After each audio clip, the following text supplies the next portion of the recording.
Hello everyone, and welcome to 4Panel, your weekly guide to the weird and wild world of comics. I almost forgot how to introduce the show, because I, Andrew, took a week off. But who didn't take a week off are my co-hosts Rob. Hello. And Hello. Nick. Hello. Jumping the gun there, Nick. I know. I was so excited that you were back, Andrew. I could barely contain myself. I know, that's why I had to follow those restraining orders. Luckily, I know people, so they've all been rescinded. Anyway. Which is why I'm coming to you live from outside your bedroom window.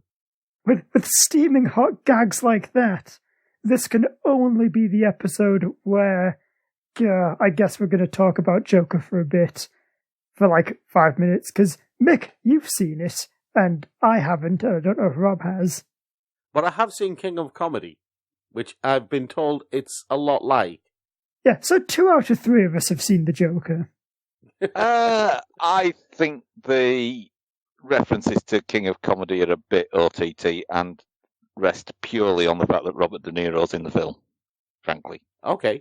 I mean, yes, it touches on some similar themes, but it was bound to.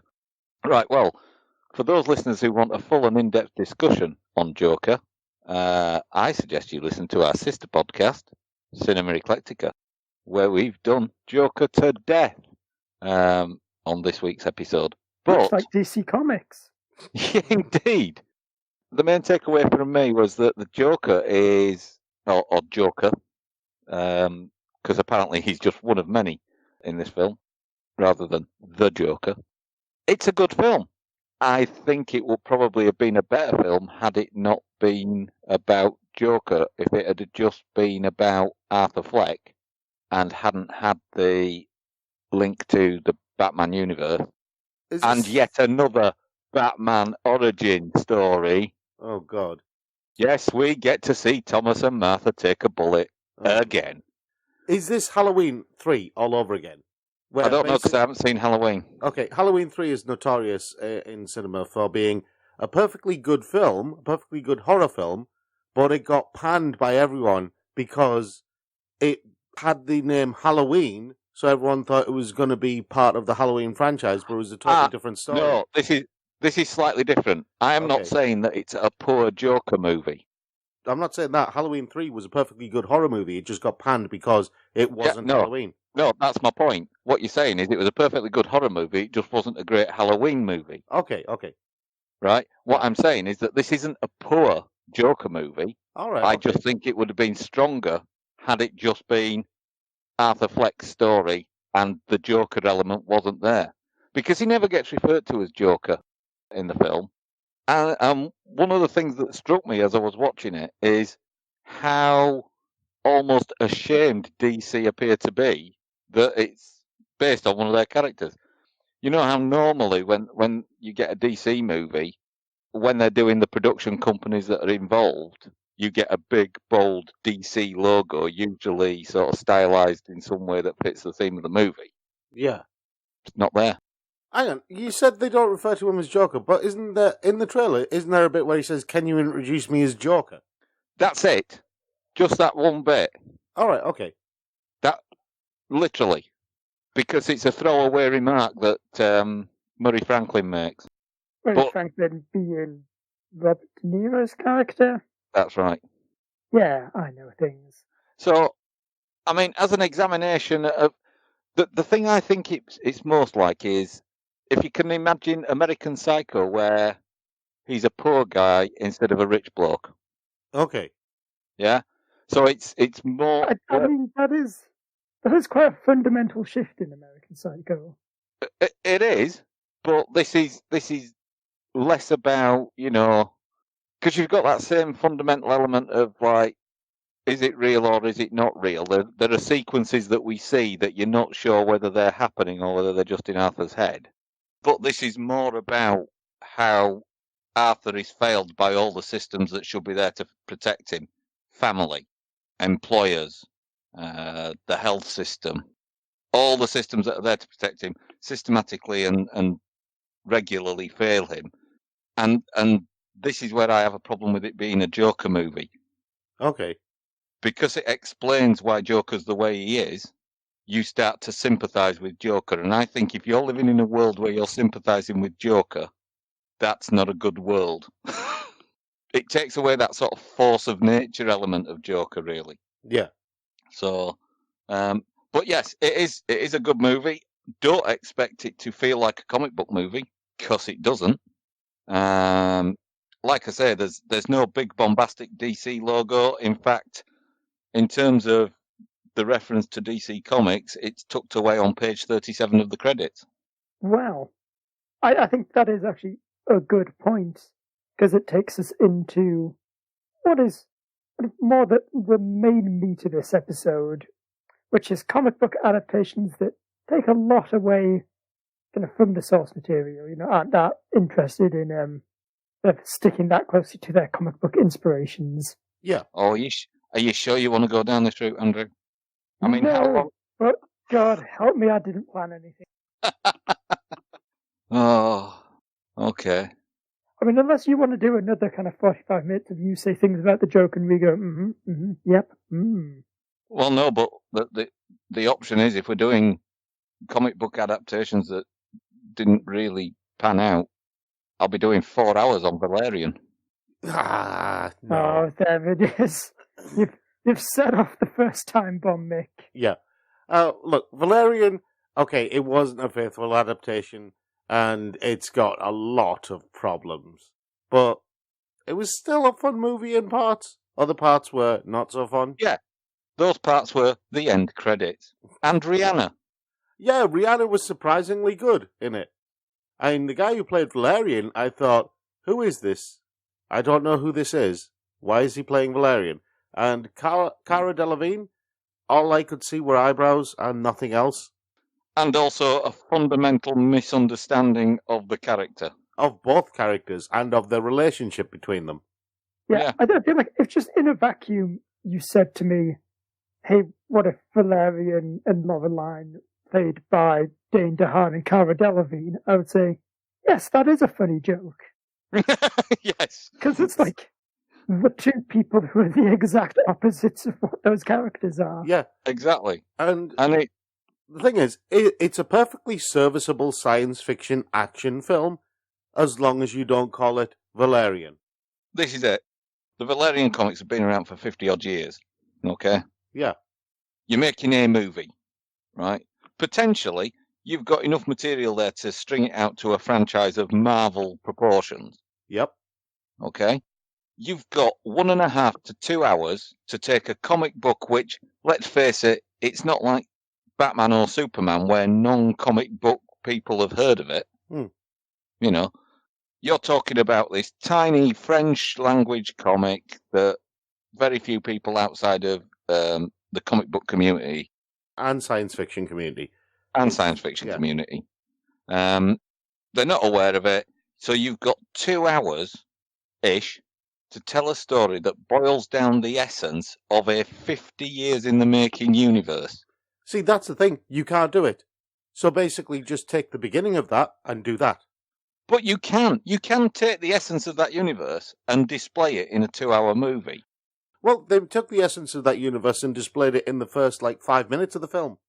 But they didn't take the fundamental characters and portray them the way that they are, because that is an important part of the appeal of the Valerian comics, is the relationship between Lorelei and Valerian. Yeah, I agree with that. But it's not the only film that's done that, unfortunately. There have been so many others. I know, it's just that I really liked Valerian, the comics. I know. Look at Constantine. Ruined it. Yeah, look at Constantine. No, I think, Rob, what you mean is Constantine. Constantine. I don't care at all. No. No, I think that's Constantine with 15 eyes. This movie had Keanu Reeves playing it instead of some hard-drinking, smoking, dying Liverpudlian.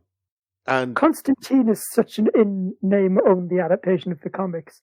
They don't even bother to pronounce that name right. Yeah, I mean, it's got some great ideas, and again, it works as a kind of fantasy, supernatural, horror-esque type movie. It's got some great actors in there. I thought Tilda Swinton was brilliant as Gabriel. Shia LaBeouf gets eaten by cockroaches. But again, it's one of those movies where it's not Constantine, whatever you want to call it. Yeah, John Constantine is the DC Comics superhero. Yeah. John Constantine is Keanu Reeves, kind of blowing smoke at spiders. Yeah. And who hasn't done that? Me, because the last time I got involved with the spider, I lost, remember? Did you blow smoke at it? No, I tried to trap it. That's why you lost. I tried to trap it and tip it out of the house, and I lost badly. Ended up hitting my head against the door. Anyway, enough about my embarrassing... Oh. I was hoping the story ends with the spider turning the tables, trapping you and kicking you out the house. That almost happened. Anyway. But yeah, Constantine is probably, of a lot of these, one of the movies where I think it is the weird case of stuff like this. But it's a fairly good movie. It's a fun little B-action horror thing. Yeah. But, like, everyone hates it because it just takes nothing from the source material. Yeah, except for his name. That's it. Yeah. A name, which again, they don't even get right. Yeah. and again, it's one of those where it wasn't one of those names that was going to be familiar to your casual moviegoer. So it's not like taking the name from the source material was your big selling point. See, this is the thing about that film. It has some really good ideas, right? I mean, that whole bit where he's got the voodoo guy and he's got his feet in the bowl of water and he has to kind of die to go to hell to try and get clues from hell. I mean, that's a brilliant idea to use in a film, isn't it? I just love this whole, like a shotgun, but in the shape of a cross. Yeah, that's really good as well. That's ridiculous, and I love it. And what's his face who played the devil at the end? Oh goodness, who is the devil? It's the guy who played is it Chernobyl in American Gods? I can't remember. Is it Peter Stormare? I think so. Oh my God, it is Peter Stormare. Is it? Yeah, he was brilliant. I mean, that whole bit where he's got him and he basically rips the cancer out of his lungs just to make sure he doesn't go to heaven because he sacrificed himself. Do you know what the weird takeaway from today's show is? What? I really want to rewatch Constantine. Never mind that though, because that's again one of those ones that suffers from being branded with a particular name, a particular moniker. Yeah, it's weird that Hollywood just doesn't really seem to know how brand recognition works. Yeah. One that was just catastrophically bad. In fact, there are some that completely miss the point. Catwoman.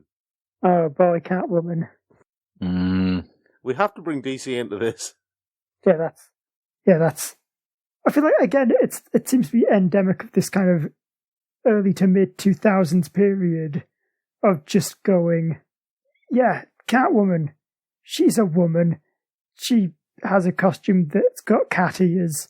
That's all the comics fans care about, isn't it? That's definitely the only details we need to include in this film.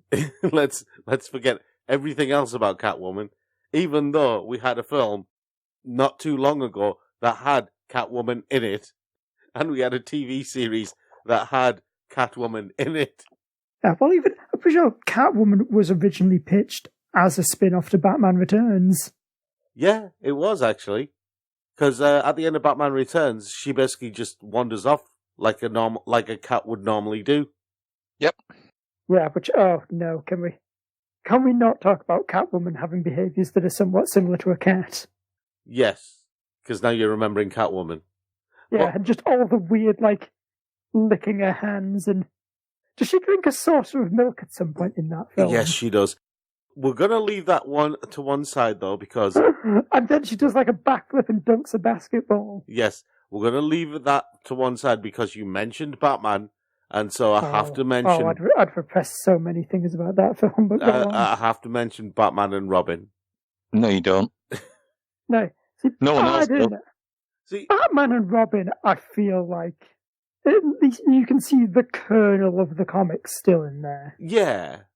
Like, it's not like a lot of these ones where they've clearly just taken, like, the base idea and just hollowed it out to shove whatever like action star is hot at the moment in there. My main issue with Batman... And it's not really an adaptation of any particular storyline, is it? It's... No, but my main issue with Batman and Robin is Bane. Okay. Because Bane... We'll let you tell him that. Well, Bane in the comics, okay, he's a big, strong guy, right? But he's also really, really smart at the same time. But in the movies, they basically reduced him to big, hulking, muscular henchman. Whereas Bane is the one who originally broke Bruce Wayne's back in the first place. And that was a lot of B's in a sentence.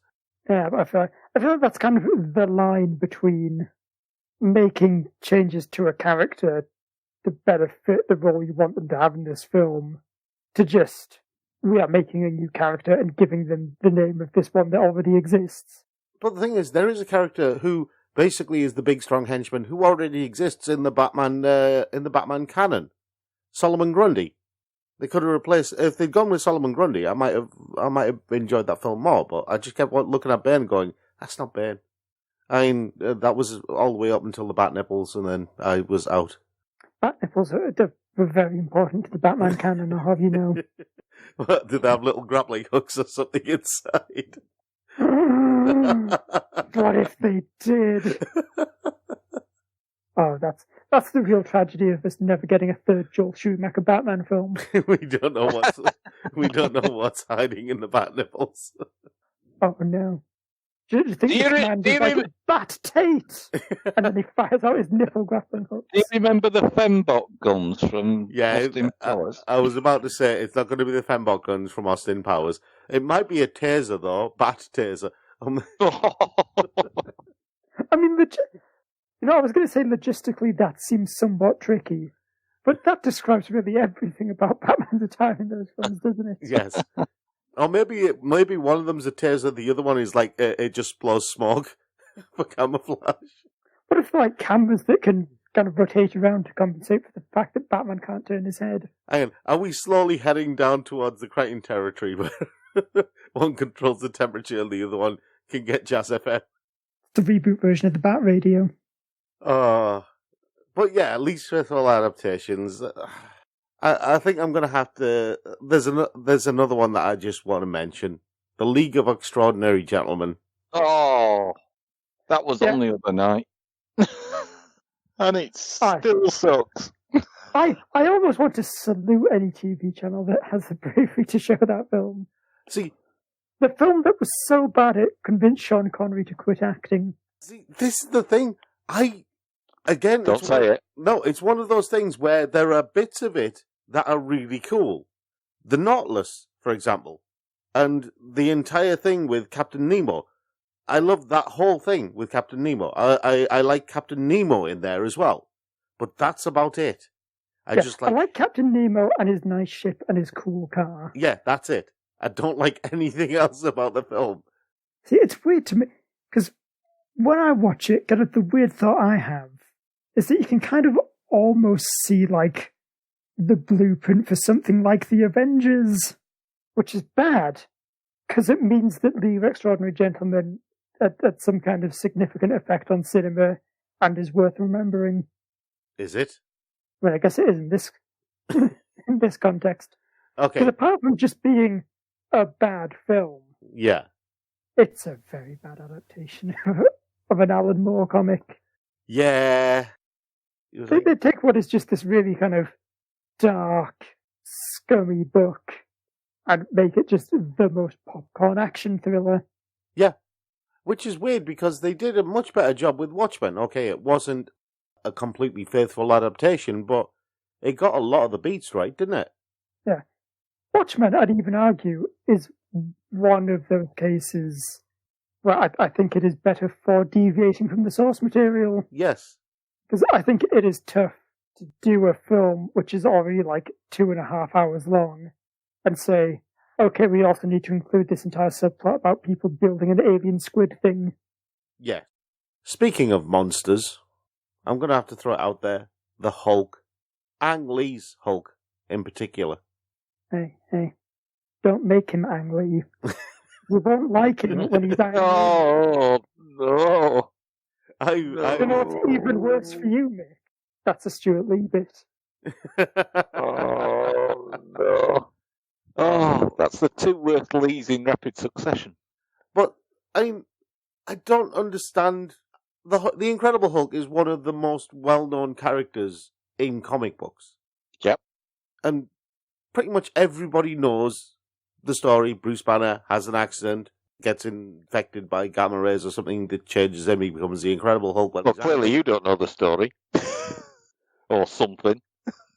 Yeah, I mean, God, everyone knows, Rob, that Hulk was injected with bad science by Nick Nolte so that he could turn into an electric man with his dogs. Yeah, with his Hulk dogs. Not a very good film. No, it's not. It's not at all. The Edward Norton film was better. It's a step in the right direction, but they didn't really get Hulk right. I mean, that was still more. That was an actual Hulk film. Yeah.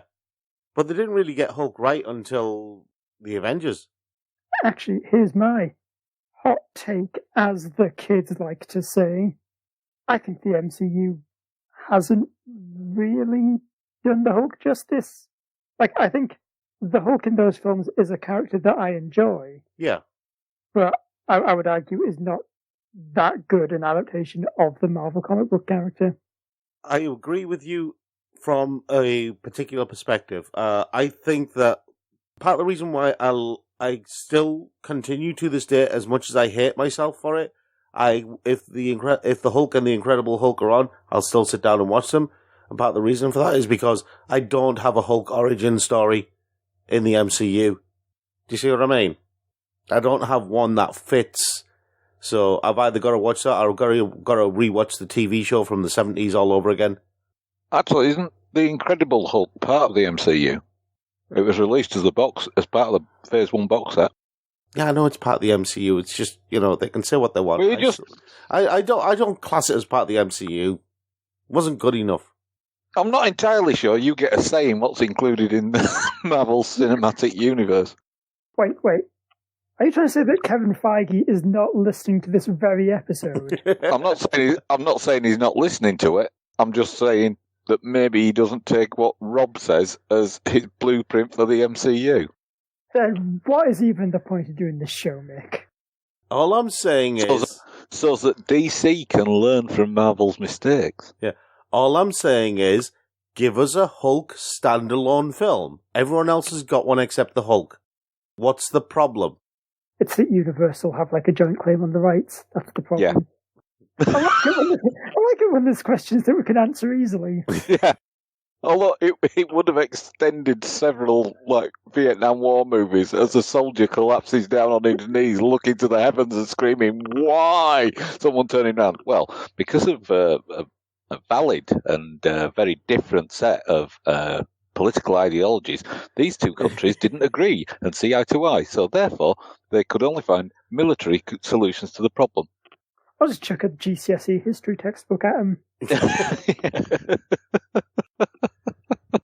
Anyway, so the big question I want to ask is, are there any comic book adaptations that are actually better for not sticking to the comics? Yeah, but before we get to that, can I just throw one last one out there?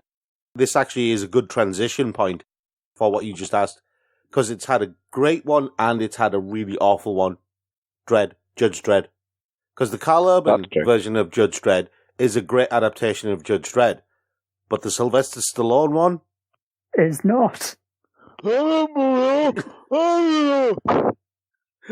the hell was that? I think that was Mick doing I am the law. I didn't notice this until a friend of mine pointed it out to me, but he showed me a picture of it. He said, you want to look at the costuming in the Sylvester Stallone Judge Dredd movie because they have, it's the codpieces. Just, the judges are all wearing codpieces. Maybe they were big fans of Cameo. They're not bright red. They're armoured codpieces. Well, red would just look stupid on the streets of Mega City 1, wouldn't they? Yes. I'm throwing that out there as a Judge transition Dredd is a point. very egregious example of, we've got these comic book rights, but we also have Sylvester Stallone. Yeah. Let us put this square peg in the circle hole. Yeah. And one last one that I want to throw out there, and it's not better for being adapted into a movie, but it is a faithful adaptation, just gone horribly, horribly wrong. Some might even say, that's not at all an answer to the question I asked. Green Lantern. Look, for the purposes of this show, Green Lantern is fine. It contains elements of the Green Lantern comic books that are recognizable as elements of the Green Lantern comic books. And a big poo cloud, but that's okay. Like I said, somewhere along the way, it went catastrophically wrong. But I am going to throw Scott Pilgrim vs. the World out there as one that's better as a movie. See, I don't know. Again, that's not what I'd necessarily say is like a big deviation. I think it is because one of the things about reading the comic book is you don't get the music side of it, which plays a big part in the comic book, but you do get the impact of the music in the actual movie. Yeah, but again, it's not a film that just takes the name Scott Pilgrim and puts it on like, I know, like if it was some just generic Juno-esque, teen coming of age movie, I feel like that would be a version of Scott Pilgrim that like was not a faithful adaptation. Anyway, while Rob stays behind to do his homework, I'll reveal that yes, the correct answer was Men in Black. Also, surprise, Men in Black is based on a comic book series. Really? Yeah. Yeah. It was, I will just get up who it was. Comic, because turns out when you just search Men in Black, it leads you to the highly popular film franchise and not an obscure Dark Horse comic. So yeah, the Men in Black was, actually no, it wasn't even Dark Horse, it was a Malibu Comics property, which I guess also means for a period Marvel owned the Men in Black. Written by Lowell Cunningham and illustrated by Sandy Carruthers. And it's interesting because the comic book Men in Black, it's more generally conspiracy based. So it's the idea that not just aliens are real, but like aliens, demons, all kinds of... Is it more of a sort of tongue-in-cheek X-Men? X-Files? See, yeah, it's basically X-Files, only not tongue-in-cheek. Like, yeah, it's very much just sort of an Exiles-esque. Oh, all the aliens and vampires, they're all real. We got to protect the world from them. And it's, having read a few issues of it, it's basically fine. One of those things, well, like a lot of 90s comics, it would be better if it didn't take itself so massively seriously. Oh, yeah. Right. Yeah. Quite a few 90s comics had that problem. I'm glad I didn't read 90s comics. In a lot of cases, it was for the best. Yes. But yeah. But then, Hollywood came along, bought the rights, kind of stripped everything and used the name as a real fun Will Smith vehicle. Okay, right, I get what you mean now. So, something that was a comic book property, but got completely revamped and effectively remade. Yes. Right, okay, I got you. That's the theme of the show, Rob. Okay, I got you. You got me thinking now. And that's it. Our mission here on 4Panel is now complete. We've got Rob thinking. I mean, heck, that's as good a place as any to go for break, isn't it? I hate you both. We'll be back after these messages with what we've been reading. Hey, this is Nico Robin from One Piece, and you're listening to The Geek Show. Have you ever been reading through a stack of comics and thought, maybe I should see what this Arkham Asylum game is all about? Or been playing Marvel vs. Capcom and felt like you were at a real disadvantage since you didn't know who half the characters were? Well, Play Comics is the show for you. I'm Chris, and each episode we take a look at video games based on comic properties and how well they stick to that source material. So whether you know the comics and want to know how all these games work, or you know the games and want to find out where all this craziness came from, go check out Play Comics at playcomics.com or wherever you find your favorite podcasts. And welcome back. Now we are at the part of the show where we're going to talk about what we've been reading. So fellas, what have you been reading? Okay, well, I've been reading Maya from Humanoids Originals, which for some reason has a 1 in the top right-hand corner of its logo. I don't know why. Oh, yeah, they've done a rebrand thing, I think. Okay. So, Maya, which is the first of the comics I'll be covering today that features a character called Lansky. Not only are they not the same series of comics, they're also not even by the same publishers. That is a weird coincidence. It is, isn't it? But this one is about Maya Lansky, who is a Jewish mobster, and it's based loosely on a true story. It's a reimagining, if you like, of the last days of Lansky. And it's basically a sort of Jewish Godfather type story.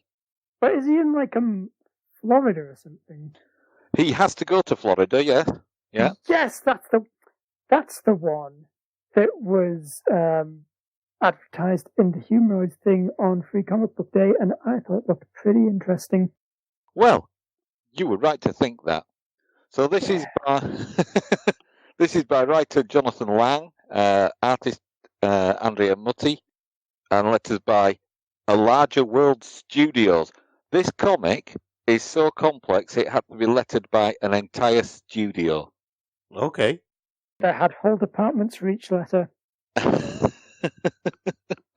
Hey, can you get this over to the Z, guys? I don't know, I think they're sleeping on the job again. So anyway, we join the action with Maya sort of mid-drowning, basically, in 1982 in Florida.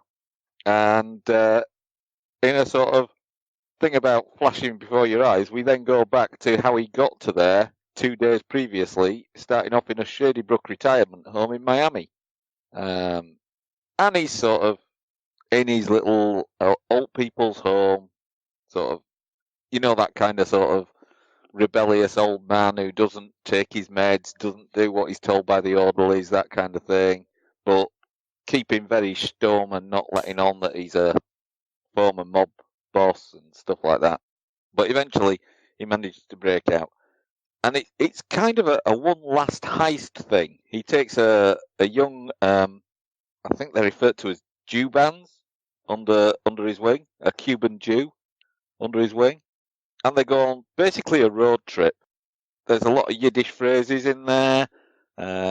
Each chapter is preceded by a Yiddish proverb. There's a lot of very graphic violence. It's difficult to say that it's a brilliant this or a brilliant that, but it is just a really good gangster romp. And in terms of reimagining real events, it's one of those comics that would make you go off and find out what the real story of Maya Lansky was. I believe that elements of this story were also told in one of the Godfather movies. I believe he's referred to, Maya Lansky is referred to in one of the Godfather films, and it's, you know, one of those throwaway sort of, look what happened to Lansky or something like that. Maybe. Yeah. It sounds like a vaguely familiar line. Yeah. And I'm sure it mentions it somewhere in the comic itself, but yeah, it's just a really, I'm not a huge gangster fan, but I really, really enjoyed this. It was one of those where it was like 2 or 3 settings, and I was finished. It really was able to meet that most basic criteria of a book of any kind. It was a page turner. Okay. So yeah, this might have to be another one that I borrow from you. Yeah. Is it me then? Yeah. Okay. I'm going back to World War II. I've got Invaders, which is Captain America, Namor, Winter Soldier, and the original Human Torch, and this is called War Ghosts. Who isn't a human? We'll get to that.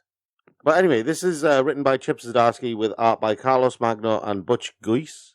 I'm assuming that's how you pronounce his name. I think it might be Geis. Guimarães for colours, Butch Guice and Romulo Fajardo Jr. for covers, and letters by VC's Travis Lanham.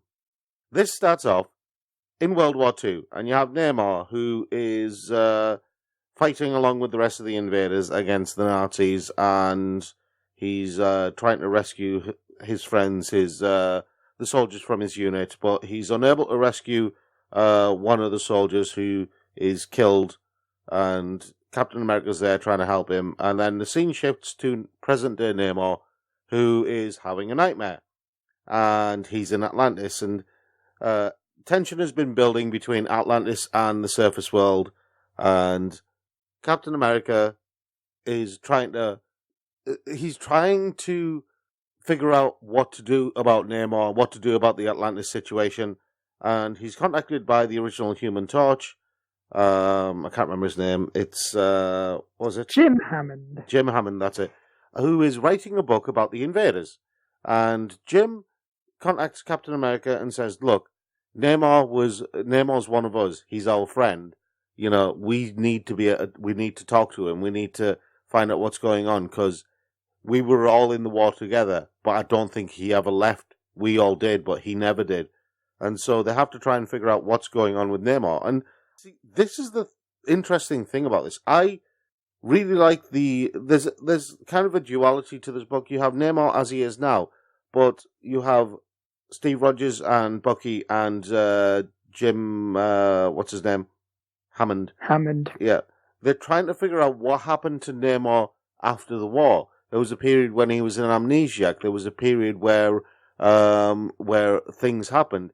And there's this one family who's central to all that, who seems to be his lighthouse. They seem to be able to bring him back, and it's the place where Namor feels the safest out of any in the world. He doesn't even feel safe in Atlantis, but he actually can go visit this family and stay with them, and he'll be, he feels completely at home. That's his haven. But now Namor wants to stop all wars, wants to conquer the surface world, the only way he knows how, and he's got some ability to do it now, which I'm not going to get into because that is a big spoiler. That really caught me off guard when I found out what his actual attack plan was.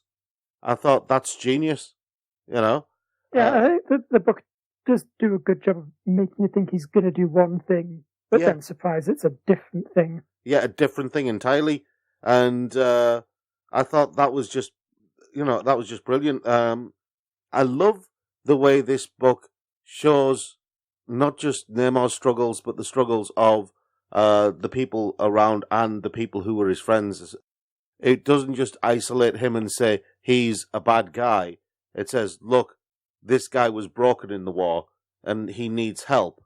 There's something that's gone seriously wrong somewhere along the line, and he needs people to look at. He needs people's support. He needs people to talk to him. He needs people to help him. To be fair, though, he is a bad guy. I'm a severely traumatized guy who needs some professional help. Doesn't really fit that well into the lyrics of the song. Yeah, exactly.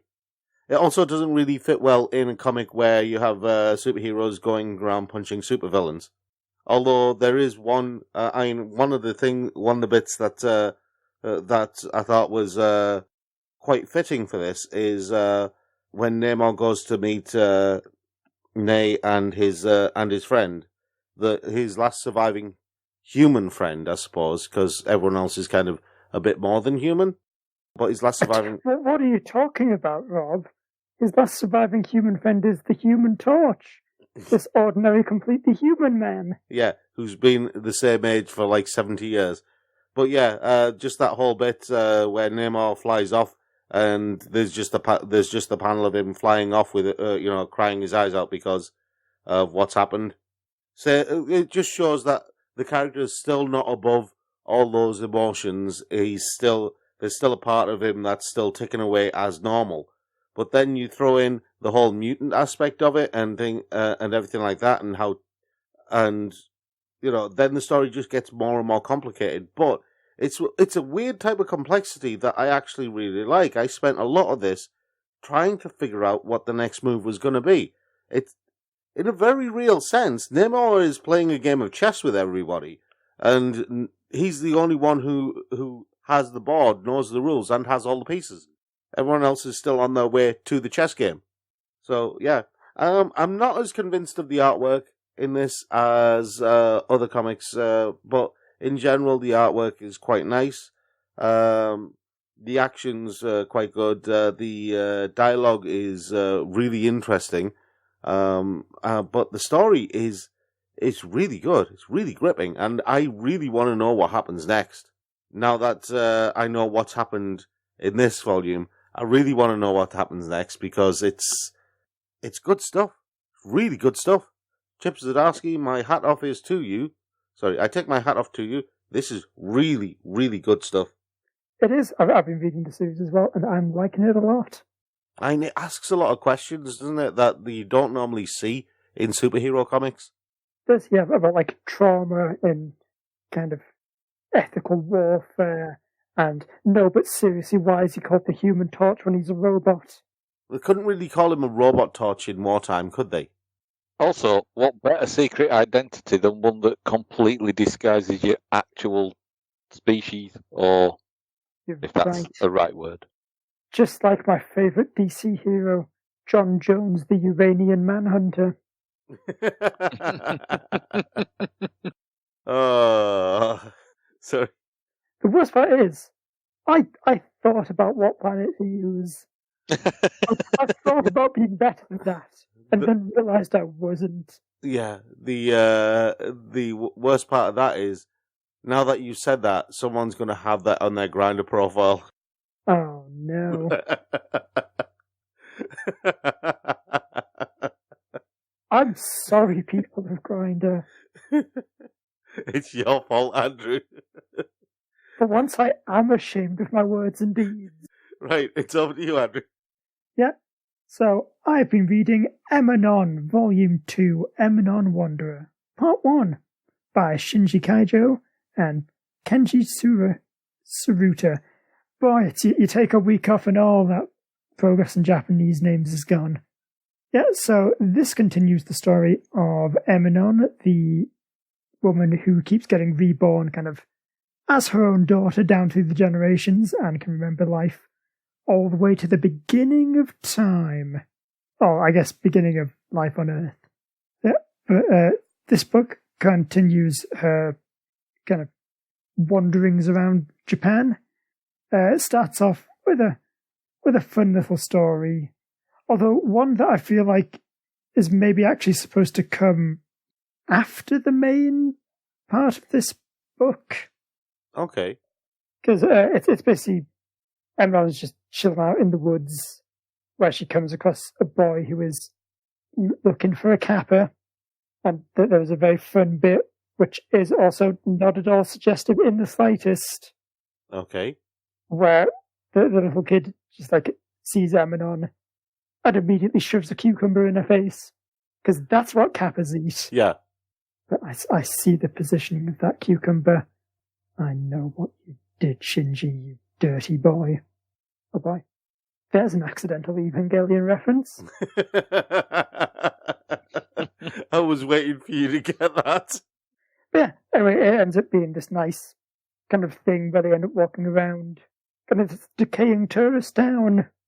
And it's just Emanon kind of realising how much not only that, but just the world in general has changed since she last was there. Like, even things like the positioning of trees has changed because it's been, like, hundreds of years or whatever. And it's kind of like that bittersweet realisation that, like, time is always marching forward. That's a bit where she sees, like, a drawing of a kappa and has the best, just completely unamused expression on her face. But then it ends on a weird note where she kind of just casually mentions having a brother and then is talking to one of her friends. And the conversation is, I quote, "So when can we meet? October 30th, 1990. 22 years. That's what Emma 1994 said." Well, But I don't know if that's a thing that's there to be just like weird and mysterious, or if that's supposed to be something that comes up like in a later story. I ain't saying, because it is a bit of a spoiler. Okay, cool. So it will be followed up on at least. Yes. It will be followed up on. Because that did make me stop for a second and just go, yeah, but what? Yeah, Memories of Emanon really makes you do that a lot as you're reading it.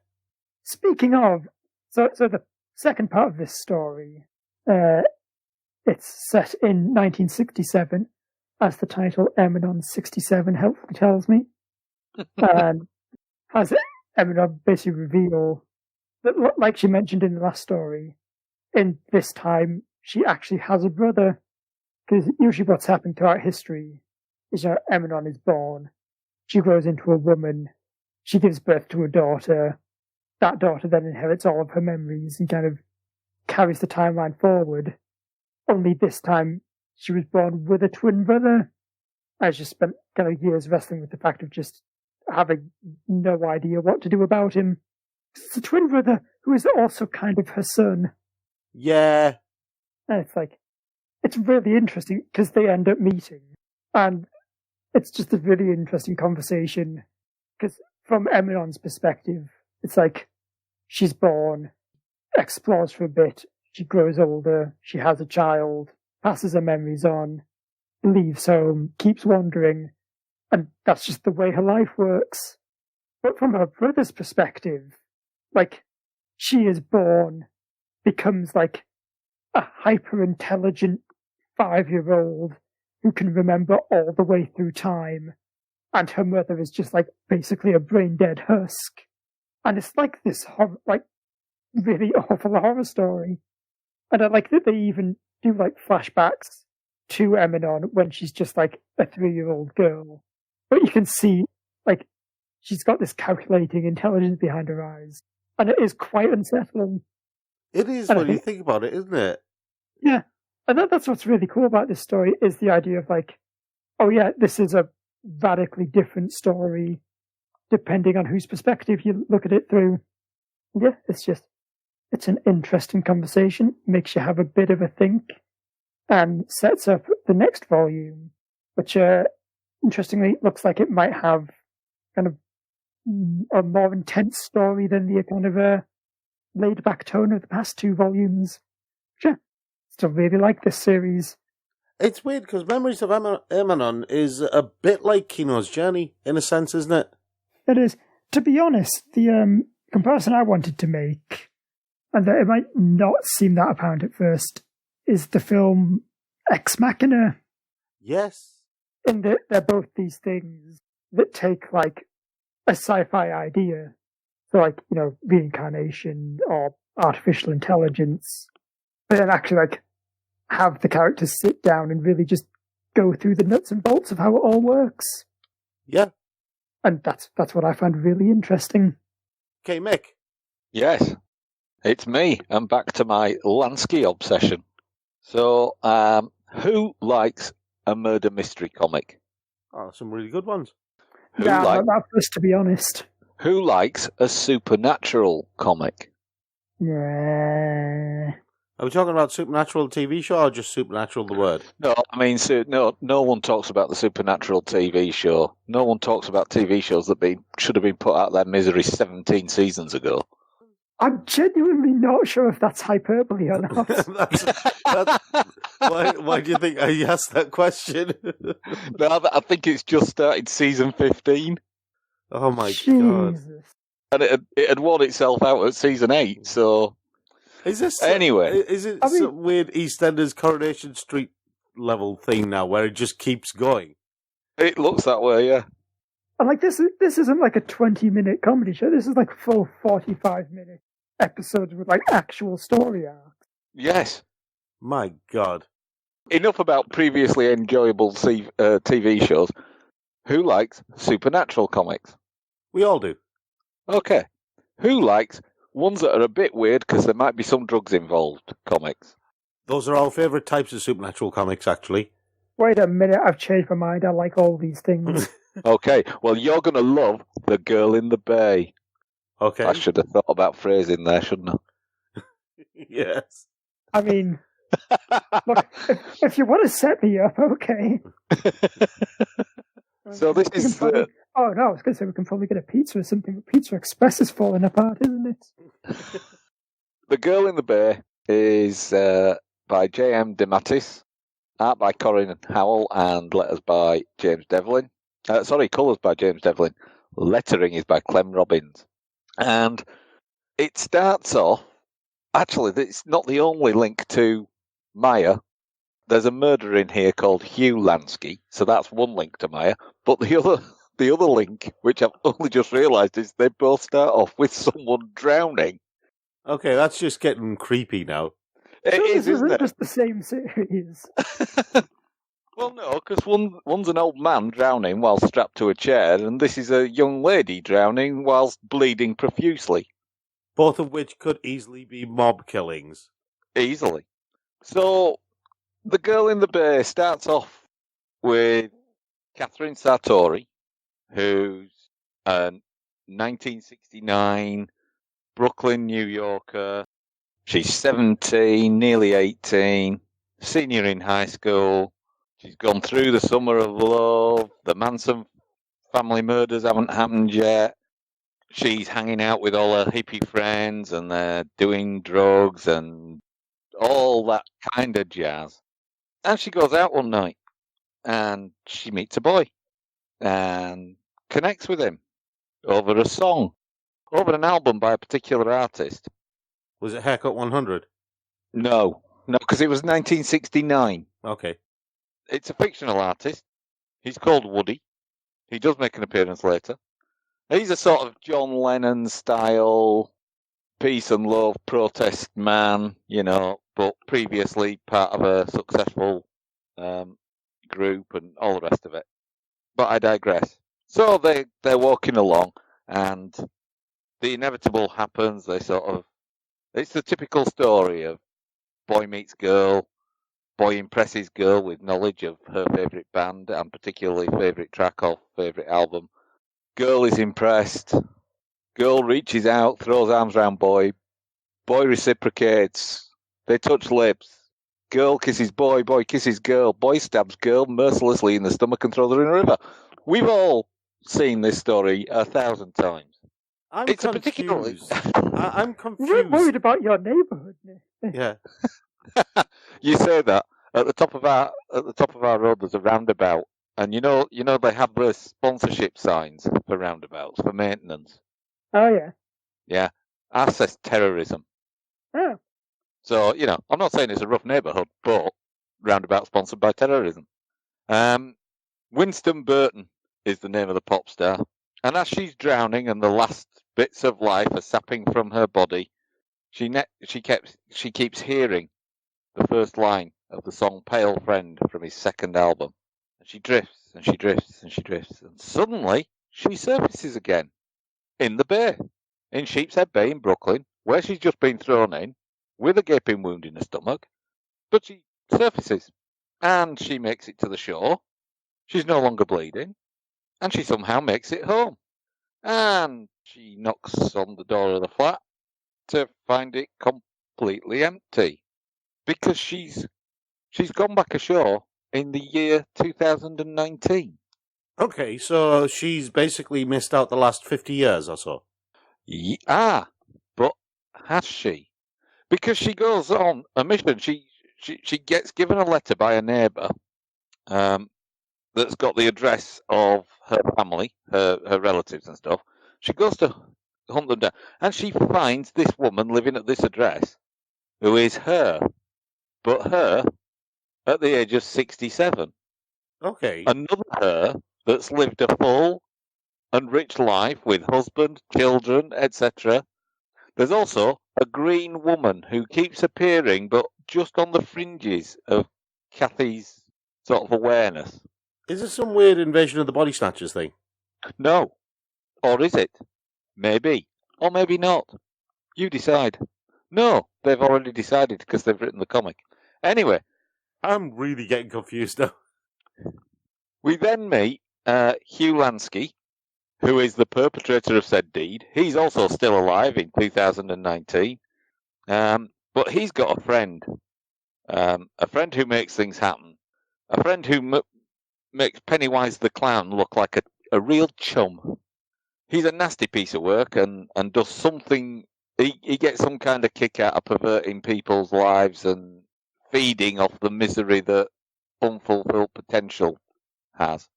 And he demands the death of Kathy Satori, both versions of her, this creature. And so the story continues like that. She meets a remnant, effectively, of Winston Burton, the pop star, and he assists her with hunting down of whoever it is that's got it in for her. And it's weird, it's bizarre, it's nicely drawn. By the end, it started to fall into some very familiar supernatural and spiritual tropes, but it's quite good fun getting to that point. It's self-contained. It's from the same imprint that brought us Olivia Twist, which I covered a little while ago, and Dave Gibbons' The Originals, which I've loved since before I was on this show. And it's well worth a read. Awesome. No, this actually sounds like another one I'll have to borrow. Awesome. I mean, I've got to admit, when I saw the cover of it, I didn't expect much. I'll be honest, when I saw the cover of it, I thought this is going to be some kind of soppy love story thing that happens. And I've been given it because I didn't say no as fast as everybody else. But I was pleasantly surprised. Excellent. Right, back to me, is it? Yep. Right, so I have X-23, X-Assassin. And this follows on from the... Hold on. X-Assassin? Yeah, X-Assassin, as in the letter X. You know, as in right. X-Men. Not as in an assassin who's retired and set up as a little arts and craft shop. Anyway, this is by Mariko Tamaki, with art by Diego Olortegui, inks by Walden Wong, with JP Meyer and Scott Hanna, colours by Chris O'Halloran, and letters by VC's Corey Petty. Right? And this is about Laura Kinney, who began her life as a weapon called X-23. She is a clone of Wolverine, or of Logan. And she has made it her mission to locate other clones. One of the first clones she's located is Gabby, who goes by the codename Honey Badger. And they live together as sisters and are getting used to basically being family. Laura being the older sister, Gabby being the younger sister. And I have to admit, Gabby, I think she's adorable. And so they live together with their pet. I've forgotten his name. Was it Alphonsus or something like that? I think you mean Jonathan, the actual Wolverine. Yeah, Jonathan, the actual Wolverine. The best Wolverine. Yes. But anyway. Because he's a Wolverine. It starts off with Gabby, who is in a queue, and she is going to get ice cream. And lo and behold, she's eating her ice cream in the park because they're on a mission. They're investigating the murder of 3 different people who all have one thing in common. They are suffering from the same disease, and all 3 people, one of them worked in human genetics, one was in genome engineering, and the other one was an immunologist. And so they figured out who the 4th victim is potentially going to be, and so Laura and Gabby are on a stakeout. Gabby has her ice cream, and she's ready and waiting. Laura is also ready and waiting, and they discover the assassin is basically a cyborg of Laura. So it's basically part clone, part cybernetics of Laura herself, and Laura doesn't trust it at all. Whereas Gabby's very different. Gabby has a very different reaction to this cyborg. Gabby thinks that this cyborg is exactly like them and just needs help, and really feels sorry for the cyborg. And the interesting thing about this comic is that you see the cyborg connecting with Gabby in a very blank way, but in a very definite way. Gabby is reaching out to the cyborg, and because of that, the cyborg is reacting to that. Because the brain is still human, and the brain will react to human contact. And so that basically poses the question for Laura then. All these clones that she's determined to destroy, are they just killing machines, or is there something human about them? But that really doesn't get answered in this, and it's kind of downplayed a lot in favour of Gabby's antics and just Laura trying to not be angry with everything all the time. So anyway, they figure out what's going on, and they conclude that particular story arc in a well. See, this is the thing. They conclude it in a tragic way, but it's also kind of a triumphant way at the same time. But the one who takes the ending hardest is Gabby. Laura's basically more like a soldier. Move on to the next mission. Forget about it. In the meantime, things are happening. Laura and Gabby are having arguments, major arguments. Gabby wants to go and rescue these people that smell like Laura and Gabby, these other clones that were taken away from a particular facility. And Laura's just kind of like, look, they're gone, let them go. Gabby and Laura have it out, and Gabby goes to rescue these other people who are clones of them. And yeah, that's when they discover the fireproof hybrid X-23 cloned turkeys. I kid you not. They basically have turkeys with a healing factor, as in the birds. That was a corner that we turned around. Yes. All the way up to that, I was thinking, this is going to be a more serious story involving Laura and Gabby. This is going to explore more of their relationship. And then it threw in the turkeys, while at the same time exploring the relationship between Laura and Gabby as sisters. So, yeah, I have to admit, I am really enjoying X-23. I think that the whole dynamic between Laura and Gabby, how they're still working out what it means to be family, is an interesting byplay to all the rest of the stuff that's going on. And I think the turkeys just kind of highlight just how ridiculous some of these scenarios are, and yet they're still trying to stay grounded and still trying to talk to each other and actually work out how to be a family. I think it might go better though if Daddy Logan would make an appearance every now and then and pay his child support. So yeah, X-23. I really enjoy it. Andrew? No, I'll admit, I'm stuck on the turkeys.